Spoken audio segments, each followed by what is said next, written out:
আসসালামু আলাইকুম ওয়া রাহমাতুল্লাহ। সুপ্রিয় ইসলামের আলোর দর্শক মণ্ডলী, আশা করি মহান আল্লাহ রব্বুল আলামিনের অশেষ রহমতে আপনারা সবাই ভালো আছেন। প্রিয় দর্শক, পৃথিবীতে আল্লাহ রব্বুল আলামিন মানবজাতিকে সৃষ্টি করেছেন শুধুমাত্র তার ইবাদতের জন্য, আর মানবজাতি ইবাদত করে আল্লাহ রব্বুল আলামিনের সন্তুষ্টির জন্য। এমনিতেই রব্বুল আলামিনের কাছে সকল ইবাদতই প্রিয়। তাই আজকে আমি আপনাদের সাথে এমন একটি আমল নিয়ে আলোচনা করব যে আমল করলে আল্লাহ তাআলা সবচেয়ে বেশি খুশি হন। তাই ভিডিওটি একটু না টেনে শুরু থেকে শেষ পর্যন্ত এই ছোট্ট ভিডিওটি দেখার অনুরোধ করছি। প্রিয় দর্শক, জিব্রাইল আলাইহিসসালাম একদিন আল্লাহ তাআলাকে জিজ্ঞাসা করলেন, হে রব্বুল আলামিন, আপনি সবচেয়ে বেশি খুশি হন কিসে?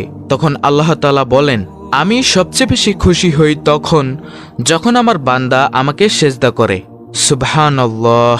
অতঃপর জিব্রাইল আলাইহিসসালাম আল্লাহ তাআলাকে সেজদা করে ৩০,০০০ বছর ধরে। তখন জিব্রাইল আলাইহিসসালাম মনে মনে খেয়াল করলেন, আমার থেকে এত বড় এত দামি সেজদা দুনিয়ার আর কেউ করতে পারবে না, আল্লাহ তাআলা নিশ্চয়ই আমার প্রতি খুশি হবেন। তখন জিব্রাইল আলাইহিসসালাম আল্লাহ তাআলার দিকে মনোনিবেশ হয়ে রইলেন, কিন্তু আল্লাহ তাআলার পক্ষ থেকে কোনো খুশির সংবাদ জানানো হলো না।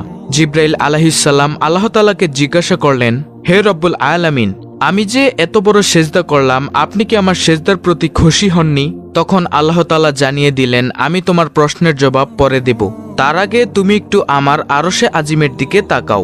জিব্রাইল আলাইহিসসালাম তাকিয়ে দেখলেন আল্লাহর আরশে আজিমে আল্লাহর কুদরতি নূর দ্বারা লেখা রয়েছে, লা ইলাহা ইল্লাল্লাহু মুহাম্মাদুর রাসূলুল্লাহ সাল্লাল্লাহু আলাইহি ওয়াসাল্লাম। জিব্রাইল আলাইহিসসালাম আল্লাহ তাআলাকে জিজ্ঞাসা করলেন, হে রব্বুল আলামিন, আমার সিজদার সঙ্গে ওই কালিমার সম্পর্ক কি? তখন আল্লাহ তাআলা বললেন, ও জিব্রাইল, শোনো, আমি আল্লাহ ওই দুনিয়া তৈরি করব, ওই দুনিয়ার মানব জাতি ও জিন জাতির হেদায়েতের জন্য লক্ষাধিক নবী ও রাসূলগণকে পাঠাবো। সর্বশ্রেষ্ঠ ও সর্বশেষ নবী হযরত মুহাম্মদ সাল্লাল্লাহু আলাইহি ওয়াসাল্লামকে পাঠাবো। ওই নবীর উম্মতের উপরে আমি ৫ ওয়াক্ত নামাজকে ফরজ করব, আর প্রতি ৫ ওয়াক্ত নামাজের মধ্যে ১৭টা রাকাত আমার জন্য ফরজ করব।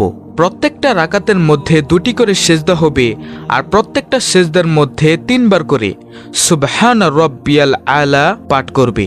হে জিব্রাইল, তুমি জেনে রেখো, আমার ওই মাহবুব নবীর উম্মত যখন সেজদায় গিয়ে সুবহানা রাব্বিয়াল আলা ডাক দিবে, জিব্রাইল, তুমি ৩০,০০০ বছর সেজদা করে যে নেকি পেয়েছ, আমি আল্লাহ আমার বান্দার আমলনামায় তার থেকে ৪০,০০০ গুণ বেশি নেকি লিখে দেব।